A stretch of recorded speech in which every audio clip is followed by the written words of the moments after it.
I said I was going to download Black Myth Wukong on my Steam Deck and test it out. Just download some save files, play some of the different chapters, and see how the game performs on that hardware because it's a hardware that's inferior to the Xbox Series S.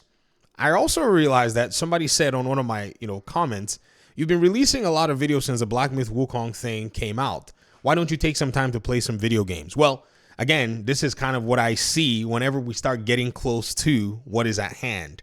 I do play games when I have the time. I've been in the lab with General Shao for MK1. Fighting games take a lot of time to mastery. It takes a lot of discipline. So I don't really have a lot of the, leisure that a lot of people have. And I got to spend time with the fam and the kids and do other things like work. So yes, I'm putting in my work, but the truth has to come out.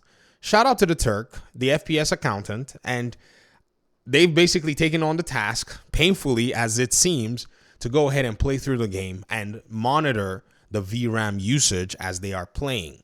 Now, this is very interesting because it really does show something very different that we've not necessarily seen. Now, the Turk has put together a PC build that would mimic, or in a sense, as best as possible, match what the Series S should expect and monitor the VRAM usage as he's playing through the entire game. So far, the progress that I've seen him put on Twitter, and this is how we're going to mark it, we're going to pin it and call it the progress in terms of the end of Black Myth Wukong Chapter 2. The Turk writes here on his Twitter post and said, I think this fight was pretty graphically demanding. However, we max out around 2.4 gigs of RAM and 4.6 gigs of VRAM, or roughly 7 gigs. This is no different than the other clips I've shown. That's not even the best part. I tweaked some variables and got quantifiable results. This is called an experiment. I upped the resolution to 67% of 1440p FSR quality mode to see how the A2000 would work and what the importance of RAM would be. Turns out the increase costs me roughly 500 megabytes of VRAM, which seems reasonable. Number 2, I got that multi-Wukong skill. It doesn't change the system RAM requirements at all at the beginning of the timecode 214. This scene is introducing a new element, and that's the sand deformation. That appears to not have a major impact on RAM. At timecode 134, the game suddenly dropped around 700 megabytes of system RAM with zero impact on the actual game. This proves the executable and OS knows some RAM isn't needed. Need I say more? On to Chapter 3. The Turk also put up some things with Chapter 1 as well to go ahead and also mark the progress. And you can see it on his Twitter page, which I will leave in the comments or in the description so that you can just click and go directly there. And by all means, follow because you're going to be getting a lot of tech analysis from like the hardcore experimental and what I call scientific aspect of it. Now, here's the downside. We have PlayStation fans unrelentingly, constantly pushing, dodging the goalposts, doing whatever they can to make it seem like the Series S is the problem. Even when you show some of these folk the data at hand, many of them are not interested in actually pursuing the truth. Rather, their opinions are more important to them. This is where we have a big challenge in terms of putting out what the reality is out there. Because if we actually go back and think about things, just think about the fact that Ghost of Tsushima, the game that you're watching here on screen, which has a very decent combat system, has a very decent open world. Yes, VFX is measured to a certain extent, but the game is a quality game, was launched on the PlayStation 4. That's where I beat it. The footage you're seeing is PS4 footage. I have not played the game on the PS5. Neither have I played it on PC. I captured majority of my footage on the PS4. I enjoyed the game, and I used that footage as an overlay to making videos for you guys. You've seen different versions of the footage, some with even my face on there where I'm playing it and I'm screen capturing the game, or I'm capturing the game from the PS4 and screen capturing myself actually playing the game. If a game like this could run on a PS4, I just don't understand how Black Myth Wukong isn't running on the Series S, save the reality that the developers pointed out that they are looking for that they need the experience, years of experience, to be able to optimize for the Series S, which is a more powerful system than the PS4. The talk about the VRAM limitations are quite interesting. I just continue, over and over to hear it, but in my opinion, I'm wondering where that is leading to. And what's worse PlayStation fanboy Nib is at the heels of these data sets being found, being revealed, and is in consistent and constant doubt for no reason, even to the point where the Turk is now pointing out that he's pretty much editing, deleting tweets that he's made, and he cannot basically follow the conclusion that is being, shown to us in real time, and talking about things like, you're still not considering allocated RAM, only immediately used. So what is it again? So now, are we talking about allocated RAM or immediately used RAM? What would be the difference? What would be the impact? I thought we said it was a VRAM. It was a RAM usage issue. So allocated versus immediately used, what does that bring into the conversation? Is the RAM usage in real time not what we're supposed to be watching as the game is being played on a system that's emulating the Series S? So we need real-time data, and that's what we're getting. And the game is actually set at medium settings of some, level in terms of textures. It has, sampled resolution and such. So basically upscaling and such, in that regard. So can the game not even be lowered in terms of resolution to then upscale to be able to match, say, 1080, which is the Series S's, forte? Again, let's talk about allocated RAM versus immediately used RAM is just quite nonsensical. I've never heard about it before, and I'm not a hardware expert. So for those of you who are in the comment section who know anything about this, please help me out. They said this, continued. There are reasons developers leave a buffer of unused RAM allocation that can still be of vital performance. For example, to prevent crashes, major performance hiccups, and the eventual memory spikes from unoptimized code, complex items, loading simultaneously, memory leaks, bugs, unideal area transitions, and unexpected scenarios. That's where the allocated buffer can save the day. Games are often designed around preventing worst-case scenarios or more extreme scenarios. Well, you know what, Nib? You say a lot of stuff, but you say nothing. Unreal Engine is an engine that actually has a system called profiling. You see, this is why you're digging. Continue. You will not be able to come out of this thing ever. And you know what's going on is, the reality is there is now an effort to ensure that a lot of the people who come out and say this stuff are actually proven to be either unaware of what they're talking about, or maybe they're just trolling.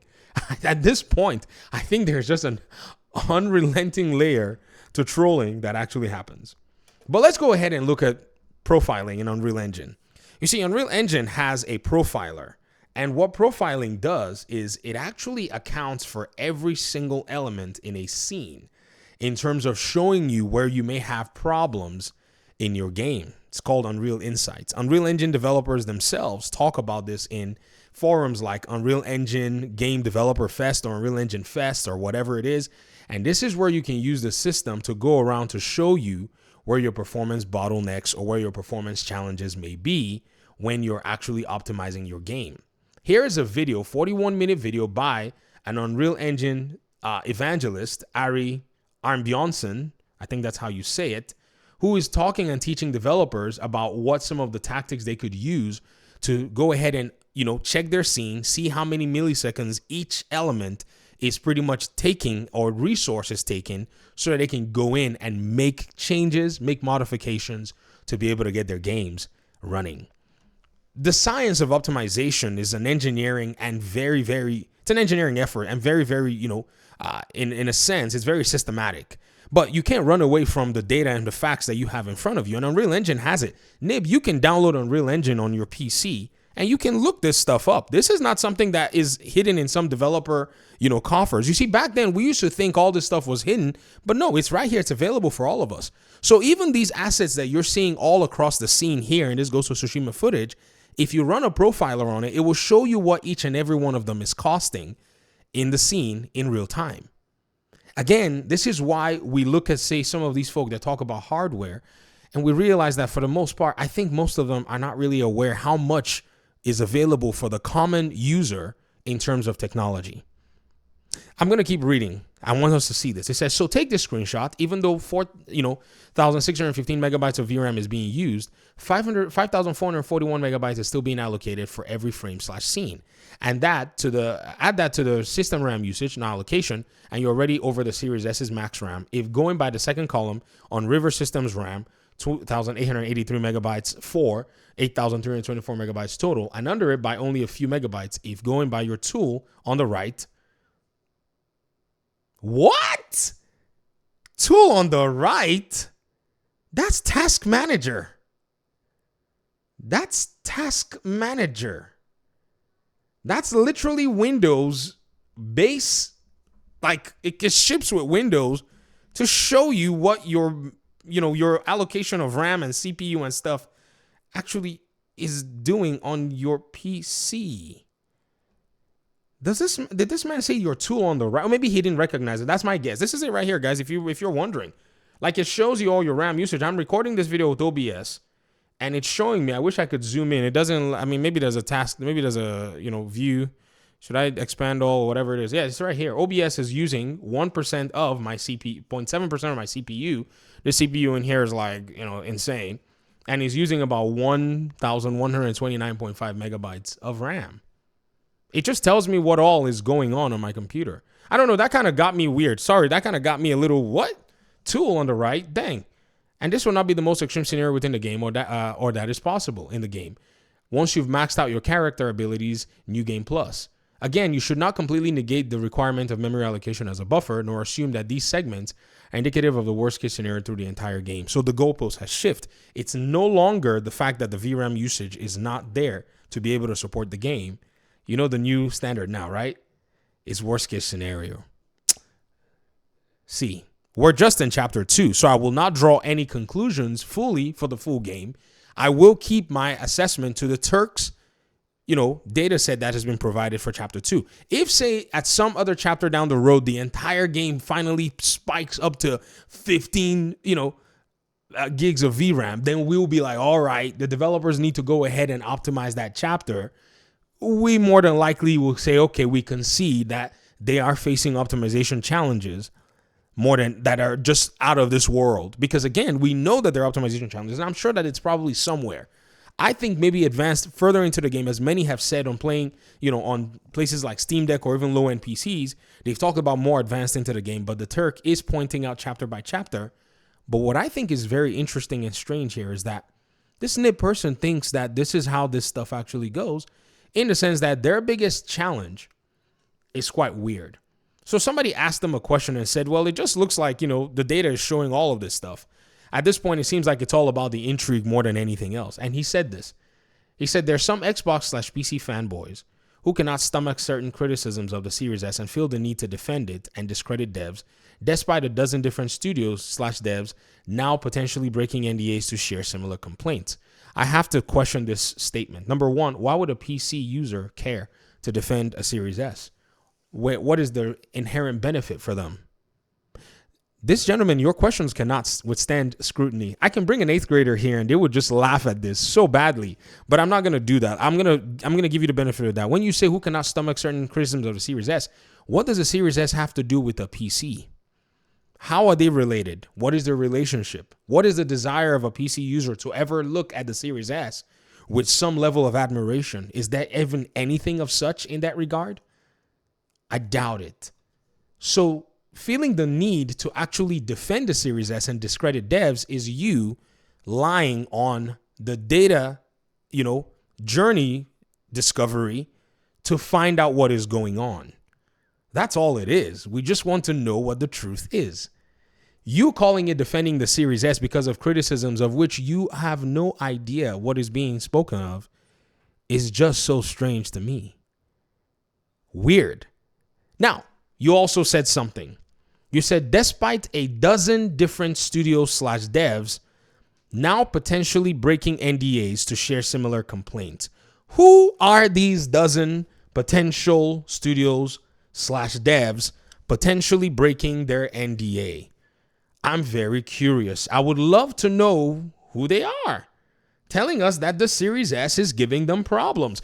Because if at some point they said the Series S gave them problems and they've already launched their game, then we can admit that, perhaps it was a skill issue sometime in their development pipeline. If the Series S has bricked their game, a dozen of them, then we realize that potentially the Series S and their game is not compatible. The Series S has a problem in this regard. But here's what solves all of the problems. Did they get the Series S while they were developing their game?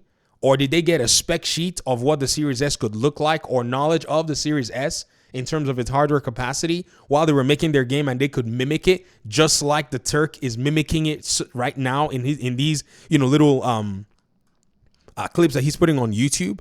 On Twitter. Could the devs have actually taken a small device, limited all of its capabilities to what the Series S could look like, and test their games on it? They could do that. So the responsibility lies with the developer, has always been on the developer's, feet, and them not doing that due diligence is on them. No one is disparaging a developer for that. Developers need to be held accountable because all of the resources that they need, all the knowledge, especially in the Unreal Engine pipeline, is available to them. This is crazy.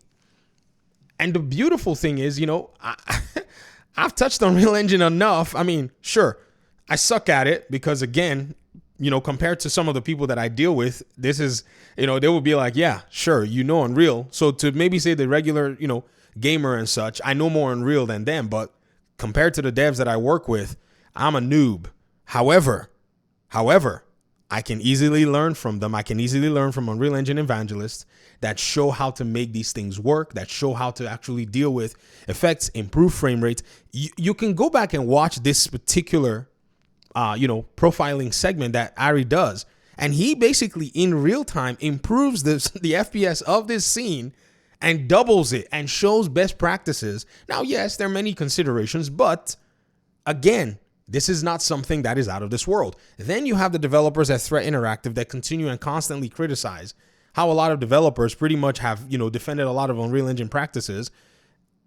Yes, the engine is very, very, demanding, has its challenges, but there are ways to plan your game accordingly. And I think Game Science either did not plan their game accordingly with the, Series S in mind, or console was an afterthought for their own game. And this is not even talking about a PlayStation deal in place. I think Nib is afraid of something.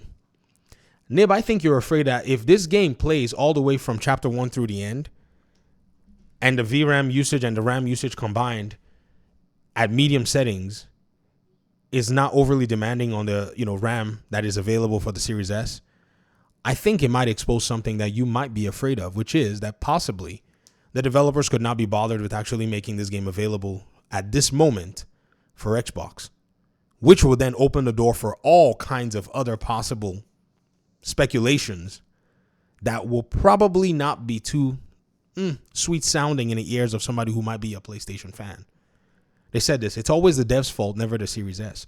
The hardware is the hardware. The hardware is the component that was already put there. When did developers who have developed for consoles like PlayStation 4, PlayStation 3, Xbox One start complaining about the console in this generation, except that the fanboys continue to fan the flames every time? And I'm a PC user, and I can laugh and say, bruh, we were running Arkham Knight on hardware and RAM that is not close to the Series S. Big games. Tom Clancy's The Division 2, a significant game. It ran on the it ran on the PS4 and the Xbox One. Yes, it was tough. There were some areas that the game ran like crap, but the game ran, bro. It ran.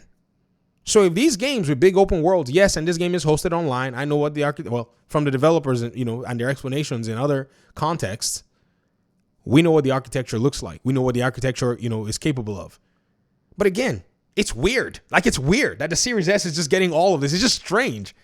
As somebody who's played on console, played on low-end PCs, played on high-end PCs, played on mid-range PCs, I'm just thinking how strange all of this is. That these same developers, in other contexts that you all are citing, dozen of them potentially breaking NDAs, are coming out to complain? No, something's up here. There's an agenda here.